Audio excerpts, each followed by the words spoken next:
कि नेमत के बदले कोई नेमत नहीं मांगी, नेमत के बदले कोई नेमत नहीं मांगी, दुनिया से कभी हस्बे ज़रूरत नहीं मांगी। नेमत के बदले कोई नेमत नहीं मांगी, दुनिया से कभी हस्बे ज़रूरत नहीं मांगी। ये तो माँ का जिगर है लहू अपना पिलाकर, बेटे से कभी दूध की कीमत नहीं मांगी।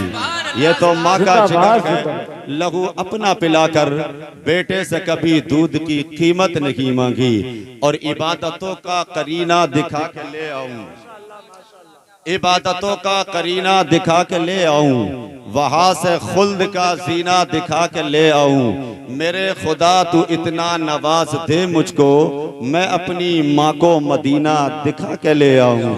मेरे खुदा तू इतना नवाज दे मुझको, मैं अपनी माँ को मदीना दिखा के ले आऊं। और इबादतों की जो लज्जत नहीं समझ पाए, जो इबादतों की लज्जत नहीं समझ पाए, जो मुस्तफ़ा की मोहब्बत नहीं समझ पाए, लोग तमन्ना करते हैं कैसे जन्नत की, लोग कैसे तमन्ना करते हैं जन्नत की, जो माँ के कदमों की जन्नत नहीं समझ पाए, जो माँ के कदमों की जन्नत नहीं समझ पाए।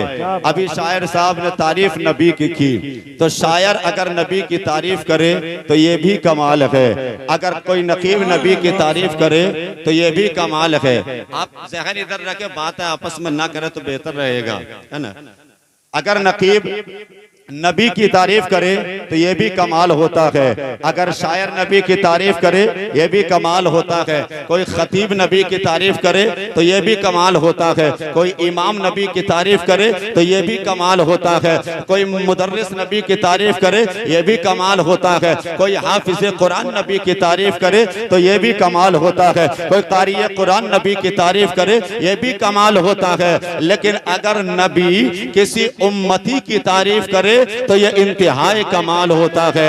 यानी मेरे नबी ने इरशाद फरमाया, सहाबा की अंजुमन लगी हुई थी, नबी ने फरमाया ए मेरे सहाबा, क्या मैं आज उसका जिक्र ना करूं जो मुझसे प्यार करता है, क्या मैं आज उसका तज़किरा ना करूं जो मुझसे मोहब्बत करता है। जब नबी ने इतना कहा, सहाबा की अंजुमन लगी हुई है। उसी महफिल में हजरत अबू बकर सिद्दीक भी बैठे हुए हैं, हजरत उमर फारूक भी बैठे हुए हैं, हजरत उस्मान गनी भी बैठे हुए हैं, हजरत मौला कायनात भी बैठे हुए हैं, हजरत जुबैर भी बैठे हुए हैं, हजरत अब्दुल रहमान इब्ने औफ भी बैठे हुए हैं। तमाम सहाबा की महफिल लगी हुई है। जब नबी ने इतना कहा, हजरत अबू बकर सिद्दीक ने सुना, लबों पर मुस्कुराहट आ गई, मुस्कुराने लगे और दिल ही दिल में सोचने लगे, शायद आका आज मेरी मोहब्बत की बात करेंगे, आका आज मेरा तज़किरा करेंगे।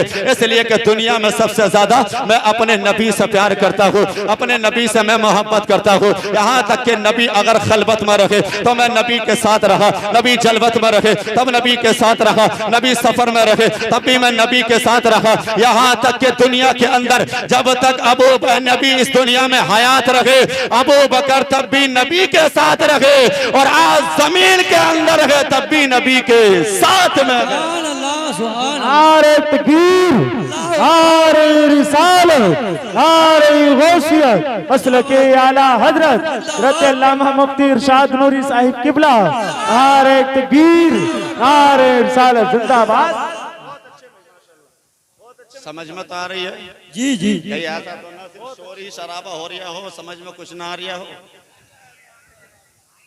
भाई बता दियो और हल्का भी हो जाऊंगा।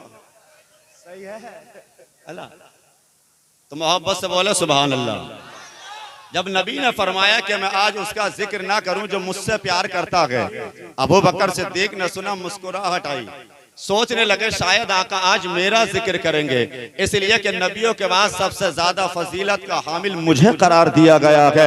हजरत उमर ने सुना, वो भी मुस्कुराने लगे, इसलिए कि नबी ने फरमाया मेरे बाद अगर कोई दुनिया में नबी होता तो वो उमर इब्ने खत्ताब नबी होते। हजरत उस्मान गनी भी मुस्कुरा रहे थे कि आका आज मेरी मोहब्बत की बात करेंगे, इसलिए कि आका ने अपनी दो बेटियों का निकाह मेरे साथ में किया है और मुझे जुन्नुरैन कहा है, दो नूर वाला कहा है। शायद आका आज मेरी मोहब्बत की बात करेंगे। हजरत अली अलग मुस्कुरा रहे थे कि नबी ने अपने जिगर का टुकड़ा सैयदतुन निसा फातिमा ज़हरा को मेरे निकाह में दिया है। शायद आका मेरी मोहब्बत की बात करेंगे। नबी ने अबू बकर का चेहरा देखा, नबी ने उमर का चेहरा देखा, नबी ने उस्मान गनी का चेहरा देखा, नबी ने हजरत अली का चेहरा देखा और देखकर इरशाद फरमाया, अबू बकर सुनो, मैं आज तुम्हारी बात नहीं करूंगा, उमर आज तुम्हारा तस्करा नहीं करूंगा, उस्मान आज तुम्हारा जिक्र नहीं करूंगा, अली आज तुम्हारी बात नहीं करूंगा। जब नबी ने इतना कहा कि आज तुम्हारा जिक्र नहीं करूंगा, मैं जानता हूं प्यार करते हो, मैं जानता हूं मोहब्बत करते हो।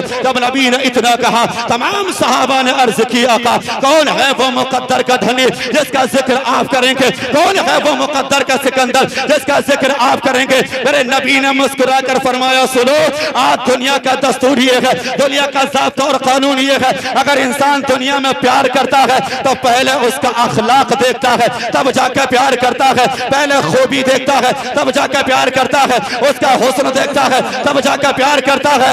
ऐ मेरे सहाबा सुनो, तुमने अगर मुझसे प्यार किया है तो पहले मेरा अखलाक देखा है, तब जाकर प्यार किया है, मनसबे नबुव्वत पर देखा है, तब जाकर प्यार किया है, मनसबे रिसालत पर देखा है, तब तुमने प्यार किया है, चांद को दो टुकड़े होते हुए देखा है, तब तुमने प्यार किया है, सूरज को वापस पलटाते हुए देखा है, तब तुमने प्यार किया है। नबी ने फरमाया, मेरे सहाबा सुनो, अरे दुनिया में देख कर प्यार करने वाले तुम्हें बेशुमार मिल जाएंगे, लेकिन आज मैं उसकी बात कर रहा हूँ जिसने देखा नहीं प्यार करता है, जिसने देखा नहीं मोहब्बत करता है, जिसने देखा नहीं मुझ मोहम्मद से इश्क करता है। सुभान अल्लाह, नारे तकबीर, नारे रिसालत, नारे गौसियत। हज़रत अल्लामा मुफ्ती इरशाद नूरी साहिब किबला जल सही साले सबाब, नारे तकबीर। नबी ने फरमाया, मैं आज उसका जिक्र करूंगा जिसने देखा नहीं प्यार करता है, जिसने देखा नहीं मोहब्बत करता है। सहाबा ने अर्ज किया, आका कौन है जिसने देखा नहीं प्यार करता है, जिसने देखा नहीं मोहब्बत करता है। नबी ने फरमाया, मेरे आशिकों सुनो, वो कोई और नहीं है बल्कि उवैस करनी की जात है, यानी कर्न का रहने वाला है, उवैस उसका नाम है, उसने देखा नहीं प्यार करता है। सहाबा ने अर्ज की, आका जब इतना प्यार आपसे करते हैं, इतनी मोहब्बत आपसे करते हैं, तो फिर आकर दीदार क्यों नहीं कर लेते, मुलाकात क्यों नहीं कर लेते, आपकी ज़ियारत क्यों नहीं कर लेते, आपसे आकर गुफ्तगू और कलाम क्यों नहीं कर लेते। नबी ने फरमाया, मेरे सहाबा सुनो, यानी वो मेरी बारगाह में आएंगे कैसे, उनके घर में उनकी एक माँ है जो हालत बुढ़ापे में है, आंखों से नबीना हो चुकी है, वो अपने घर में रहने के बाद अपनी माँ की खिदमत करता है, वो मेरी बारगाह में कैसे आएगा। जब नबी ने इतना कहा था, हज़रत अबू बकर ने अर्ज की, आका क्या हम आपके उस आशिक से मुलाकात कर सकते हैं, क्या उनसे गुफ्तगू कर सकते हैं, क्या हम उनसे मिल सकते हैं। नबी ने फरमाया, अबू बकर तुम नहीं मिलोगे, उनसे मुलाकात उमर की होगी। हजरत उस्मान गनी ने अर्ज की, आका क्या मैं उनसे मुलाकात कर सकता हूँ। नबी ने फरमाया, उस्मान तुम भी नहीं मिलोगे, उनसे हजरत अली की मुलाकात होगी। अब नबी ने इतना कहा, उसके बाद नबी ने अपना पैरहन उतारा, अपना कुर्ता नबी ने उतारा, हजरत उमर और अली को देकर कहा, अली और उमर जाओ और जाकर मेरे उस आशिक से कहना कि वो इस पैरहन को पहनने के बाद, इस कुर्ते को ज़ेब करने के बाद वो मेरी गुनाहगार उम्मत के लिए बख्शिश की दुआ करे, मेरी उम्मत के लिए मगफिरत की दुआ करे। अब सवाल यहाँ ये होता है कि हजरत उवैस करनी उम्मती है और नबी तो नबी है, तमाम नबियों के नबी है, तमाम रसूलों के रसूल है, और नबी भी वो है जिनके सदक़े में अल्लाह ने जमीन बनाई, जिनके सदक़े में अल्लाह ने आसमान बनाया, जिनके सदक़े में अल्लाह ने कायनात का सर्रा सर्रा बनाया, जिनके सदक़े में अल्लाह ने हमें और आपको इज्जत दी है। अल्लाह ने दौलत अगर दी है तो सदका मदीने वाले का है, अगर अल्लाह ने माल दिया है सदका मदीने वाले का है, अल्लाह ने औलाद अगर दी है सदका मदीने वाले का है। उसी नबी ने कहा, मेरे उवैस से जाकर के कहना कि वो मेरी गुनाहगार उम्मत के लिए मगफिरत के लिए दुआ करे। कि नबी की दुआओं में असर नहीं था, कि नबी की दुआएं कबूल नहीं होती थी, कि नबी मुस्तजाब दावत नहीं थे, तो आवाज आती है नादाल, मेरी दुआएं कल भी कबूल होती थी, आज भी कबूल होती है। मैं कल भी मुस्तजाब दावत था, मैं आज भी मुस्तजाब दावत हूँ, लेकिन वो वैसे करनी से दुआ के लिए सिर्फ इसलिए कह रहा हूँ कि जो दुनिया में रहने के बाद अपनी माँ की खिदमत करता है, अल्लाह उस बंदे की दुआ रद्द नहीं कबूल फरमाता। वाह वाह वाह, सुभान अल्लाह सुभान अल्लाह, जिंदाबाद जिंदाबाद, बहुत अच्छे मुफ्ती साहब। मैं इसलिए उवैस से कह रहा हूं कि जो दुनिया में माँ की खिदमत करता है अल्लाह उसकी दुआ रद्द नहीं बल्कि कबूल फरमाता है। नबी ने वैसे कर नहीं सका कि दुआ के लिए कहना कि मेरी गुनाहगार उम्मत के लिए दुआ करे। अब यहाँ पता ये भी चला कि अगर बंदा माँ की खिदमत करे तो फिर अल्लाह दुआ रद्द नहीं करता है। अगर चाहते हो दुआएं कबूल हो, अगर चाहते हो दुआएं मकबूल हो तो फिर माँ की खिदमत करना शुरू कर दो। अरे जब माँ की खिदमत करने से यानी दुआ का यह हाल है तो फिर बताओ माँ अगर दुआ करे तो फिर उसकी शान का हाल क्या होगा, उसके मकाम का क्या क्या होगा, उसकी अजमत का क्या हाल होगा। लेकिन आज अगर तकलीफ होती है तो आज दुनिया में जाते हैं, काम अगर नहीं चलता है दुनिया में चक्कर लगाते हैं, परेशानी अगर घेर लेती है तो दुनिया में फेरे लगाते हैं कि काम अच्छा नहीं चल रहा, यानी मेरे लिए दुआ कर दी जाए, मैं मुसीबत में गिरफ्तार हो गया हूँ, मेरे लिए दुआ कर दी जाए। आज दुनिया में जाते हैं, चक्कर लगाते हैं, लेकिन माँ के पास नहीं जाते हैं, बाप के पास नहीं जाते हैं। तो दुनिया में घूमने वालों और दुआओं की फरियाद करने वालों अगर दुआ ही अगर कराना है तो दुनिया में किसी के पास ना जाओ बल्कि अपने माँ बाप के कदमों में आ जाओ। नबी ने फरमाया है कि माँ बाप की दुआ औलाद के हक में इस तरह कबूल होती है कि जिस तरह मुझ मोहम्मद की दुआ मेरी उम्मत के हक में कबूल होती है। मेरे नबी ने फरमाया कि माँ बाप की दुआ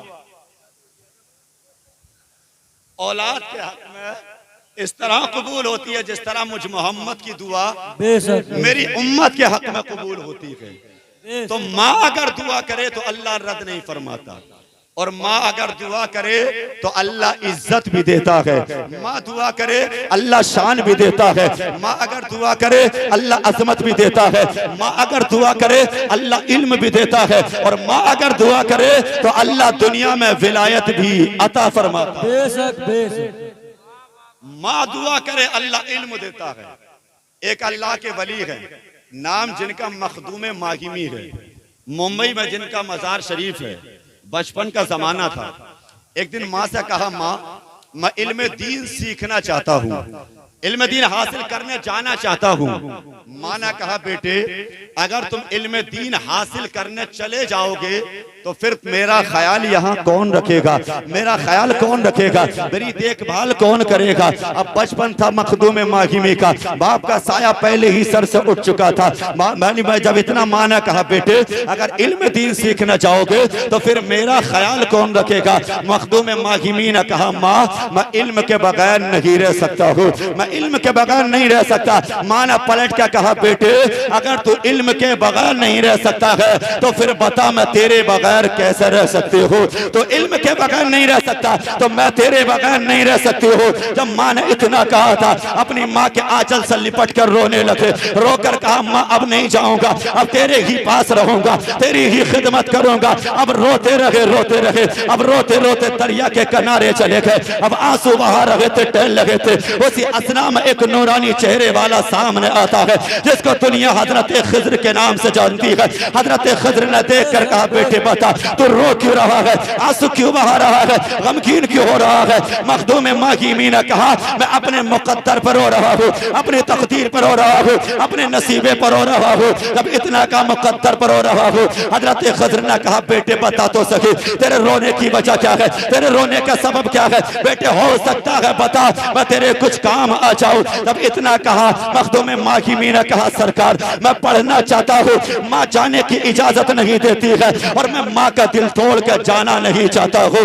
इसलिए मैं यहाँ रो रहा हूँ। हजरत खिज्र ने कहा बेटे आज से इसी जगह पर आया करना, मैं रोज आया करूंगा, तुझे पढ़ा के जाया करूंगा, लेकिन एक वादा मुझसे कर ले तो इस राज को राज रखेगा, किसी को जाहिर नहीं करेगा। अगर ये वादा करता है तो रोज इसी जगह पे आना है, मैं तुझे इल्म सिखा कर जाऊंगा, दीन पढ़ा करके जाऊंगा। अब यही दस्तूर चलता रहा।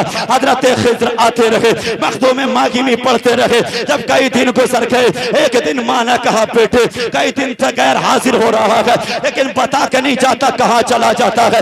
बेटे बता क्या राज छुपा हुआ है, क्या कोई चीज ऐसी मिल गई है जो दुनिया में मुझसे ज्यादा अजीज हो, तो मुझसे ज्यादा प्यारी हो, तो मुझसे ज्यादा पसंदीदा हो। आज तक तूने मुझसे कुछ नहीं छुपाया है लेकिन आज क्यों छुपा रहा है। मखदूम माहिमी ने इतना सुना, माथे पर पसीना आ गया, सोचने लग गए कि अगर बताता हो तो पढ़ाने वाला रूठ जाएगा, अगर नहीं बताता हूँ माँ रूठ जाएगी, अगर माँ रूठ गई तो खुदा भी रूठ जाएगा। ये दिल में ख्याल लेते हुए आप खामोश हो जाते हैं। माँ ने कहा बेटे खामोश क्यों हो गया है, बेटे बोलता क्यों रही है, जवाब क्यों नहीं देता है। मखदूम माहिमी ने कहा माँ, आज तक जिस राज को दिल में छुपा कर रखा था, जिस दर्द को अपने दिल में दफन किए हुए था, आज अगर तू पूछ रही है तो मैं आज तुझसे बयान कर रहा हूँ। मैं कहीं और नहीं जाता हूँ बल्कि मैं दरिया के किनारे जाता हूँ, वहाँ एक शख्स आता है, मुझे दिल में दीन सिखाकर चला जाता है। माँ ने इतना सुना, बेटे की पेशानी को चूम कर कहा था, बेटे आज तो सवाल कर लिया है लेकिन आज के बाद नहीं पूछूंगी, आज के बाद नहीं रोकूंगी, यानी तुझे जाना वहीं पर है, इल्म दीन सीख करके आना है तुझे। जब इतने माँ ने कहा, मखदूम माहिमी की चीख निकल गई, रो कर कहते हैं माँ, मैं जिस खजाने के लिए जाया करता था अब वो खजाना मेरे हाथ से निकल चुका है, मेरे हाथों से जा चुका है। माँ ने कहा बेटे, क्या पढ़ाने वाला रूठ गया है या तुझसे कोई खता हो गई है या तुझसे कोई गलती हो गई है। मखदूम माहिमी ने कहा माँ, जो पढ़ाने आता था उसने एक वादा किया था, बेटे इस राज को राज रखना है, जिस दिन अगर तूने बयान कर दिया, जिस दिन राज को जाहिर कर दिया, उसके बाद मैं तुझे पढ़ाने नहीं आऊंगा। ऐ माँ, अब पढ़ाने वाला मुझे पढ़ाने नहीं आएगा। माँ ने जब इतना सुना था, बेटे के सर पे हाथ रख के कहा बेटे अब तुझे रोना नहीं है, आंसू बहाना नहीं है, बल्कि जाकर बिस्तर पे आराम कर ले। मखदूम माहिमी बिस्तर पर जाकर लेट जाते हैं। रात का वक्त था, अपने चेहरे पर चादर को डाल लिया और चादर ढांपने के बाद चेहरे पर अब रात को आप सो जाते हैं, लेकिन माँ को नींद नहीं आई थी। माँ का बेचैन और बेकरार थी। माँ ने रात की तारीकी में मुसल्ला बिछाया और अल्लाह की बारगाह में हाथ उठाकर कहा था, मौला मेरा बेटा इल्म दीन हासिल करना चाहता है, इल्म दीन की दौलत से माला माल होना चाहता है। ऐ मौला, मेरे बेटे की तालीम के गैब से असबाब मुहैया फरमाते। माँ ने जब रोकर इतनी दुआ की थी और जब कल का यानी सुबह का सवेरा होता है, दिल में ख्याल आया, चलो आज पढ़ाने वाला तो नहीं आएगा, आज तालीम देने वाला तो नहीं आएगा, लेकिन जिस जगह बैठकर वो मुझे पढ़ाता था आज उस जगह का दीदार करके आऊंगा, उस जगह की ज़ियारत करके आऊंगा। ये दिल में ख्याल लेकर उस जगह पर पहुंच जाते हैं। तो हर दिन का दस्तूर यही था कि मखदूम माहिमी पहले आते थे, बाद में हजरत खिज़्र आते थे, लेकिन आज उसका बरअक्स नजर आ रहा है। हजरत मखदूम माहिमी बाद में आएगा, हजरत खिज़्र पहले आकर खड़े हो गए हैं। जब मखदूम माहिमी की नजर पड़ती है, आपने दौड़ लगाकर यानी कि मखदूम माहिमी ने दौड़ लगाई, हजरत खिज़्र के कदमों को पकड़ के कहा था, ऐ मेरे मोहसिन इतना तो बता दे कि तूने कहा था आज के बाद पढ़ाने नहीं आऊंगा, फिर आज यहाँ क्यों आ गया है। हजरत खिज़्र ने कहा, बेटे मैं तुझे पढ़ाने नहीं आया हूँ और ना ही आज के बाद तुझे पढ़ाने आऊंगा, ना ही तालीम देने आऊंगा। मखदूम माहिमी ने कहा, फिर क्यों आए हो, आने की वजह जरा बयान कर दो। हजरत खिज़्र ने कहा, बेटे जरा रात के वक्त को याद कर ले, जब तू माँ के आंचल से लिपट कर रो रहा था तो तेरी माँ ने रात की तारीकी में अपने आंचल को उठाकर अल्लाह की बारगाह में दुआ की थी, मौला मेरे बेटे की तालीम के गैब से असबाब मुहैया फरमाते। तो रब ने फरमाया था, खिज़्र हर दिन अपनी मर्जी से जाते थे, हर दिन अपनी मर्जी से पढ़ाते थे, लेकिन आज हमारी मर्जी से जमीन पर चले जाओ और जाने के बाद मखदूम माहिमी को सिर्फ एक बार सीने से लगा लो और जितनी वुसाअत मखदूम माहिमी के सीने में हो एक बार सीने से लगाकर सारा इल्म मखदूम माहिमी के सीने में अता फरमा। नारे तकबीर, नारे रिसालत, नारे गौसियत, असल के आला हजरत हज़रत अल्लामा मुफ्ती इरशाद नूरी साहिब किबला जलसे साले सवाब। नारे तकबीर, नारे रिसालत, जिंदाबाद। सिर्फ एक बार सीने से लगा लो और जितनी वसात हो सारा इल्म मखदूम माहिमी के सीने में अता फरमा दो। पता चला माँ दुआ करे तो अल्लाह इल्म भी देता है और माँ अगर दुआ करे तो अल्लाह विलायत भी अता फरमा। अब इल्म मिल गया माँ की दुआ से, लेकिन विलायत कैसे मिलती है माँ की दुआ से। एक बुजुर्ग है नाम जिनका तैफूर है, दुनिया जिन्हें बायजीद बुस्तामी के नाम से जानती है। नाम जिनका तैफूर, दुनिया बायजीद बुस्तामी के नाम से जानती है। बायजीद बुस्तामी जब चलने और फिरने लगे तो एक दिन माँ ने अपनी आगोश में लिया और लेने के बाद मकतब में पहुंच जाती हैं। जाने के बाद कहा कारी साहब मेरे बेटे को अब इल्म दीन की तालीम दो, कुरान की तालीम दो, नबी की शरीयत मेरे बेटे को बताओ। माँ ने इतना कहा, उसके बाद कहा कारी साहब मैं अपने बेटे को छोड़कर जा रही हूँ, लेकिन आपसे दो शर्त है मेरी दो शर्त ये है कि पहली शर्त मेरी ये है कि मेरे बेटे को उस वक्त तक घर आने नहीं देना है जब तक मेरा बेटा दुनिया में आलिम ना बन जाए, और दूसरी शर्त ये है कि मेरे बेटे को उस वक्त नहीं आने देना है जब तक मेरा बेटा दुनिया में वली ना बन जाए। बेशक सुभान अल्लाह। दो शर्त माने लगाई, पहली शर्त आलिम ना बन जाए और दूसरी शर्त कि मेरा बेटा जब तक दुनिया में वली ना बन जाए। माँ वापस आई, उस्ताद ने पढ़ाना शुरू किया। अब बायजीद बुस्तामी को माँ का ख्याल आया, रोने लगे। बायजीद बुस्तामी ने उस्ताद से कहा कारी साहब मेरा दिल चाहता है मैं अपनी माँ का दीदार कर लूं, मेरा दिल चाहता है मैं अपनी माँ से मुलाकात कर लूं। उस्ताद ने कहा बेटे माँ ने जो दो शर्त लगाई थी पहले तुम उनको तो पूरा कर लो। माँ ने कहा बेटे जब तक आलिम ना बन जाओ घर को नहीं आना है, और दूसरी शर्त ये थी कि जब तक वली ना बन जाओ तुम्हें घर नहीं आना है। अभी तो ना आलिम बने हो, अभी ना वली बने हो, घर को जाने की बात क्यों कर रहे हो। बायजीद बुस्तामी ने कहा कारी साहब मेरा दिल बहुत कर रहा है कि अपनी माँ का दीदार कर लो, अपनी माँ की ज़ियारत कर लो। मैं माँ का दीदार करूंगा, वापस पलट के आ जाऊंगा। जब आपने ज्यादा इसरार किया, यानी उस्ताद न जाने की इजाजत थी, आप अपने घर के दरवाजे पर आए, आकर दरवाजे पर दस्तक दी, अंदर से आवाज आई कौन। बायजीद बुस्तामी ने कहा माँ तेरा लख्ते जिगर आया है, तेरा नूरे नजर आया है, तेरे दिल का सहारा आया है, यानी तेरी जिंदगी का सरमाया आया है। तब इतना बायजीद बुस्तामी ने कहा, माँ ने अंदर से कहा बेटे पहले ये बताओ आलिम बन गए हो कि नहीं बने हो। बायजीद बुस्तामी ने कहा माँ अभी आलिम तो नहीं बना हो। माँ ने कहा बेटे फिर क्यों आ गए हो, जाओ वापस चले जाओ, पहले जाकर इल्म हासिल करो, उसके बाद को घर आना है, पहले आलिम बनो फिर घर के दरवाजे पे आना है।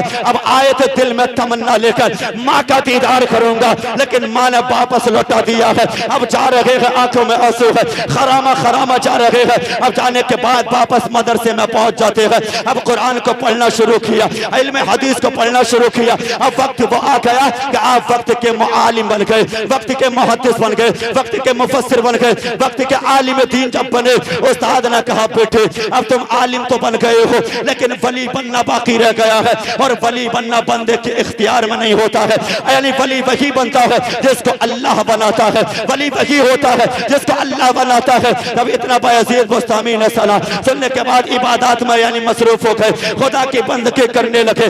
इधर बायजीद बुस्तामी खुदा की इबादत कर रहे हैं, उधर मेरे नबी हजरत बायजीद बुस्तामी की माँ के ख्वाब में तशरीफ लाते। उधर इबादत चल रही है, इधर नबी ख्वाब में तशरीफ लाए।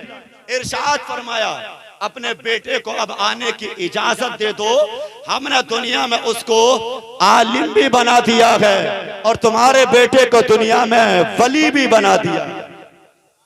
माँ को ख्वाब आया, बायजीद बुस्तामी आए दरवाजे पर। बायजीद बुस्तामी जब आए, आने के बाद कुरान की तिलावत करना शुरू कर दे। कुरान को पढ़ते पढ़ते जब कुरान की इस आयत पर पहुंचे, अनिश्कुरली वली वालिदै का, यानी शुक्र अदा करो अपने रब का जिसने तुम्हें पैदा किया है, और शुक्र अदा करो अपनी माँ का जिसने तुम्हें 9 माह तक अपने शिकम में रखा और 2 साल तक अपने जिगर का खून बनाकर, यानी अपने जिगर का खून तुम्हें दूध की सूरत में पिलाया है। जब इस आयत को आपने पढ़ा तो आप सोचने लगे मैं बंदा तो एक हो, हक मेरे ऊपर 2 हो गए। एक हक है मेरे अल्लाह का और दूसरा हक है पैदा करने वाली माँ का। अब इतना जब आपने सोचा, सोचने के बाद अपनी माँ के पास आते हैं, आकर कहा माँ अपने सारे हक मेरे ऊपर से माफ कर दो, मैं अल्लाह के हुकूक की अदायगी में लगना चाहता हूँ। माँ ने कहा बेटे बता तो सही क्यों, आखिर माजरा और मुअम्मा क्या है। बायजीद बुस्तामी ने कहा माँ, यानी माँ बायजीद बुस्तामी ने कहा माँ मैं अल्लाह की इबादत में लगना चाहता हूँ, अब विलायत की 28 मंजिलें होती है। उन 28 मंजिलों में एक मंजिल का नाम मकाम हुजूरी होता है। और जब मकाम हुजूरी पर पहुंचता है तो अगर चलता भी है तो अल्लाह का जलवा नजर आता है, अगर बैठता भी है अल्लाह का जलवा नजर आता है, अगर बोलता भी है अल्लाह का जलवा नजर आता है, अगर खाता भी है अल्लाह का जलवा नजर आता है। यजीद बुस्तामी ने कहा, माँ मैं मकाम हुजूरी हासिल करना चाहता हूँ। माँ ने बेटे से कहा, जा बेटे मैंने अपने सारे हक माफ कर दिए हैं। जब माँ ने सारे हक माफ किए, आपने अपना घर छोड़ दिया, अपना गांव छोड़ दिया, अपनी बस्ती को छोड़ दिया, अपने शहर को छोड़ दिया, अपने इलाके को छोड़ दिया और छोड़ने के बाद जंगल में चले जाते हैं। अब जंगल में जाकर खुदा की इबादत कर रहे हैं, खुदा की बंदगी कर रहे हैं, लेकिन इबादत करने का दस्तूर बड़ा अलग है। यानी कहते हैं अल्लाह की बंदगी करने का तरीका बड़ा अलग है। इबादत कर रहे हैं लेकिन जगह बदल रहे हैं, यानी इबादत कर रहे हैं जगह तब्दील कर रहे हैं, ताकि ऐसा ना हो कोई आकर मुझे पहचान न ले, कहीं ऐसा ना हो कोई आकर मेरा वक्त खराब ना करते। तारीख में आता है 40 साल जंगल में इबादत करते रहे। एक रिवायत के मुताबिक 30 साल तक आप जंगल बदलते रहे। अब जंगल बदलते बदलते बदलते अचानक आप अपनी बस्ती में पलट करके आ गए, अपने गांव अपने शहर में आ गए। जब आपने देखा मेरा शहर आ गया, मेरा गांव आ गया, दिल में ख्याल आया चलो जब अपनी बस्ती में आ गया हो तो चल के माँ का दीदार कर लो, माँ के चेहरे की ज़ियारत कर लो। फिर दिल में ख्याल आया अगर माँ जिंदा होगी तो माँ के चेहरे का दीदार कर लूंगा, अगर माँ का इंतकाल हो गया होगा तो माँ की कब्र पर खड़े होकर मैं फातिहा पढ़ूंगा। ये दिल में सोचने के बाद आप अपने दरवाजे पर आते हैं। जैसे ही दरवाजे पर आए तो घर के अंदर चिराग जल रहा था, रोशनी हो रही थी, कंदील जल रहे थे। जैसे ही चिराग की रोशनी को देखा आप समझ जाते हैं मेरी माँ दुनिया में जिंदा है, मेरी माँ दुनिया में हयात है। आपने जब इतना सोचा माँ हयात है, आप दरवाजे पर बैठ जाते हैं, इंतजार कर रहे थे कि माँ जब बेदार नींद से होगी उस वक्त दरवाजे पर दस्तक दूंगा, इसलिए कि माँ ईशा की नमाज पढ़ के सोई होगी, माँ तहज्जुद के लिए उठेगी। अगर अब दस्तक अगर देता हूँ तो माँ की नींद में खलल पड़ जाएगा, माँ की नींद में खलल पड़ जाएगा। आप दरवाजे पर बैठे रहे। ये कल की माया थी जिनके यानी कि अगर ईशा की नमाज पढ़ने के बाद तहज्जुद के लिए उठा करते थे। फर्ज तो बहुत बड़ी चीज है जिनकी तहज्जुद भी कभी कज़ा नहीं होती थी। अगर माँ तहज्जुद गुजार हो तो बेटा भी अल्लाह का वली होता है। माँ अगर नमाजी हो तो बेटा अल्लाह का महबूब बंदा होता है। माँ अगर दुनिया में अगर उम्मुल खैर फातिमा हो तो बेटा गौसे आजम होता है। माँ अगर दुनिया में मागे नूर हो तो बेटा दुनिया में गरीब नवाज होता है। माँ अगर दुनिया में फातिमा बिनते मोहम्मद हो तो बेटा दुनिया में नेज़े पर चढ़कर कुरान सुनाने वाला हुसैन होता है। वाह सुभान अल्लाह सुभान अल्लाह तकबीर, अल्लाहु अकबर। नारे रिसालत, नारे गौसियत, मसलकी आला हजरत, फैज़ाने आला हजरत, हजरत मौलाना इरशाद नूरी साहिब किबला, जलसाए साले सबाब, नारे तकबीर, अल्लाहु अकबर, नारे रिसालत, या रसूल जिंदाबाद। अल्लाह। माँ इबादत सुभान गुजार अल्लाह। हो तो औलाद भी इबादत गुजार होती है। माँ अगर मुत्तकिया हो तो औलाद भी मुत्तकी होती है। माँ अगर पारसा हो तो औलाद भी पारसा होती है। इसलिए कि माँ का असर औलाद के अंदर जरूर आता है। इसलिए बच्चा सादे कागज के मानिंद होता है। जैसा उसको सिखाओगे बच्चा बचपन से वैसे ही सीखता हुआ नजर आएगा। बेशक जी। अगर बचपन में तुम करोगे असर औलाद में आएगा। वो कैसे आएगा? एक बादशाह गुजरे हैं, नाम जिनका हारून रशीद था। अल्लाह बादशाह हारून रशीद, अल्लाह ने उनको बेटा दिया, औलाद दी। आपने बेटे को तीर और कमान देकर कहा बेटे जाओ जंगल में जाकर तीर यानी के शिकार खेलना सीखो। जब इतना बेटे से कहा, बेटे को तीर दिया कमान दिया। पहला दिन बेटे का था, घर से निकले जंगल में पहुंचे। बेटे ने जब पहला तीर चलाया तो बेटे का पहला दिन था। वो तीर जाकर किसी शिकारी के ना लगा बल्कि जाके गरीब के मशकीजे में तीर लग गया। जब गरीब के मशकीजे में तीर लगा उस गरीब का मशकीजा फटा, उसके अंदर जो पानी था वो जमीन पर आ गया। जब मशकीजा फटा, पानी जमीन पर आया तो वो गरीब अपना सर पकड़कर वही जमीन पर बैठकर रोने लगा। जब आंसू बहाए रोने लगा, उसी असना में एक अल्लाह के महबूब बंदे का उसी रास्ते से गुजर हुआ।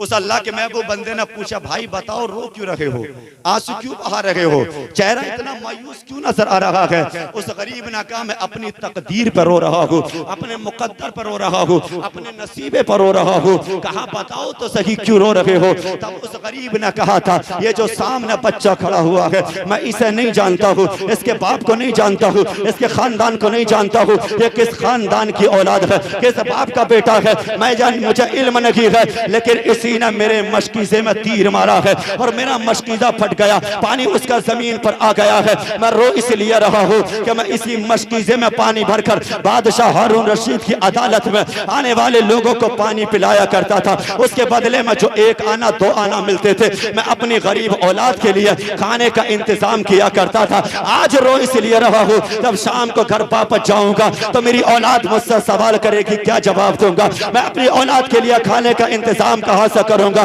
तब इतना उस गरीब ने कहा था, उस आने वाले अल्लाह के महबूब बंदे ने कहा, भाई जिसे तू नहीं जानता है उसे मैं जानता हूँ। जिसने तेरे मशकीज़े में तीर मारा है, ये किसी आम बाप का बेटा नहीं, बल्कि बादशाह हारून रशीद का बेटा है।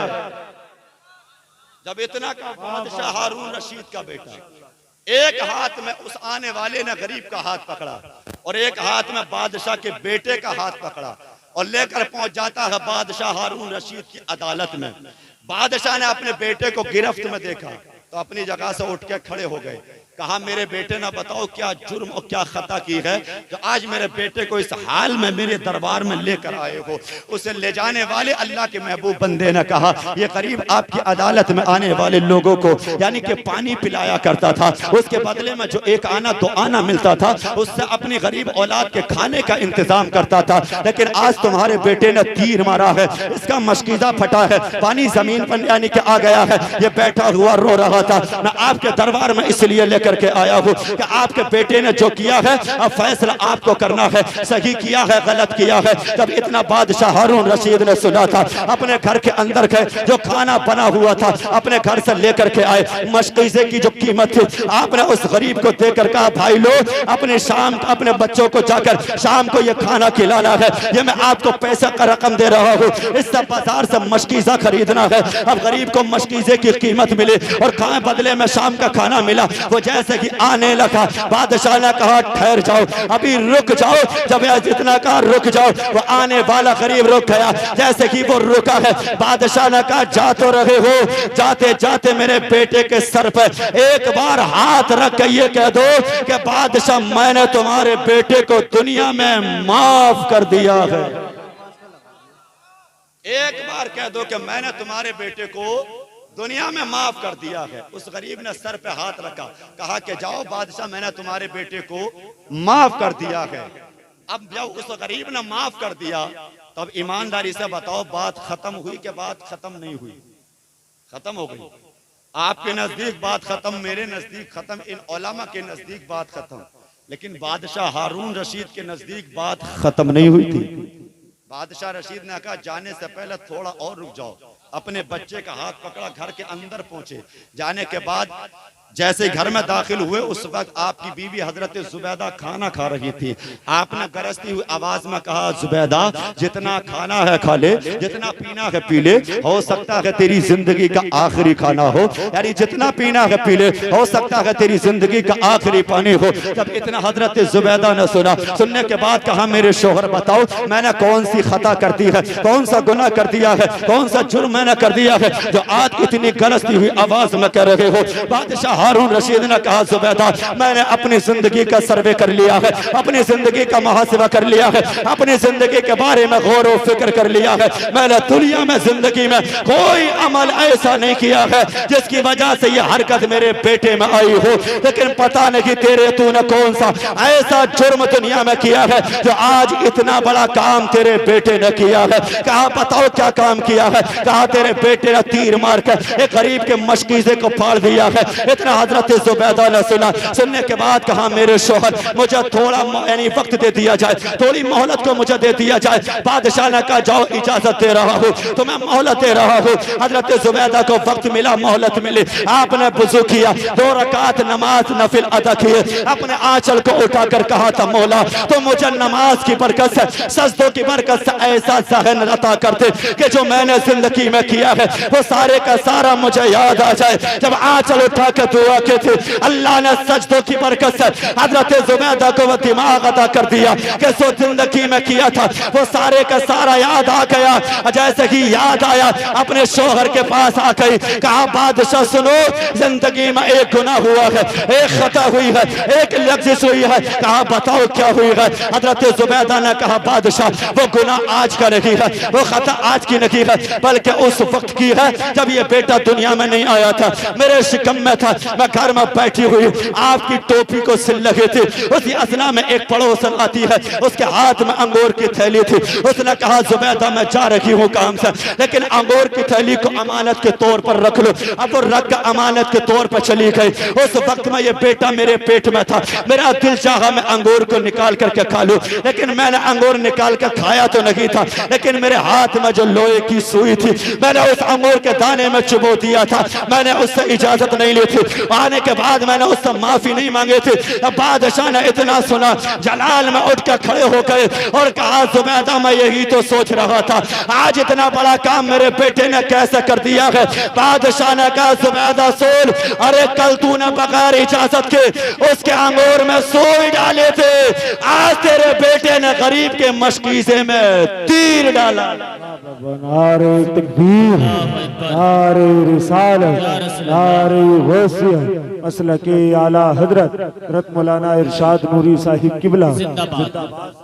कल तूने सुई डाली थी बगैर इजाजत, आज तेरे बेटे ने गरीब के मशकीज़े में तीर डाल दिया है।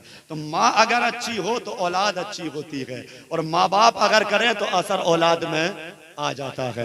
बायजीद बुस्तामी 40 साल जंगल में इबादत करते रहे, उसके बाद अपने घर जब वापस आए मुख्तसर ये जब दरवाजे पर दस्तक दी तो माँ ने कहा, दरवाजे पर दस्तक दी, अंदर से माँ ने कहा बेटे तू आ गया।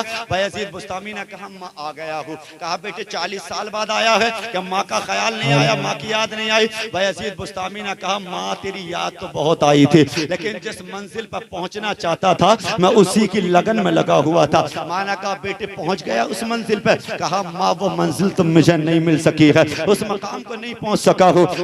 माँ ने जब इतना सुना मुसल्ला बिछाया, अल्लाह की बारगाह में दुआ की मौला मेरा बेटा जिस मंजिल पर जाना चाहता है तो वो मंजिल अता क्यों नहीं कर देता? मेरा बेटा इतनी मेहनत कर रहा है तुझे पाने के लिए, तो मेरे बेटे को वो मकाम दे क्यों नहीं देता? बायजीद बुस्तामी कहते हैं जब मेरी माँ ने इतनी दुआ की तो अल्लाह ने मेरी आंखों के सामने से सारे पर्दों को हटा दिया। जो मकाम मुझे 40 साल में ना मिला, अल्लाह ने माँ की एक दुआ के सदक़े में मुझे दुनिया में अता फरमा दिया। तो पता चला माँ अगर दुआ करे अल्लाह विलायत भी देता है, माँ दुआ करे अल्लाह इल्म भी देता है, और माँ अगर दुआ करे तो अल्लाह दुनिया में बेटे को इज्जत भी अता फरमाता है। तो माँ बाप की खिदमत करो, माँ बाप का अदब करो, माँ बाप जिंदा है उनकी फर्मा बरदारी करो, और माँ बाप अगर जा चुके हैं तो दुनिया में रह कर उनके लिए दुआए मगफिरत करो। अल्लाह हम तमाम को अमल की तौफीक अता फरमाए। अल्लाह की बारगाह में दुआ है मौला जो मरहूमा रुखसत हुई है अल्लाह उनकी मगफिरत फरमाए, जन्नतुल फिरदौस में आला से आला मकाम अता फरमाए। हमारी सुबह जिंदा है, हमारी शाम जिंदा है, हमारे दिल की तख्ती पर नबी का नाम जिंदा है।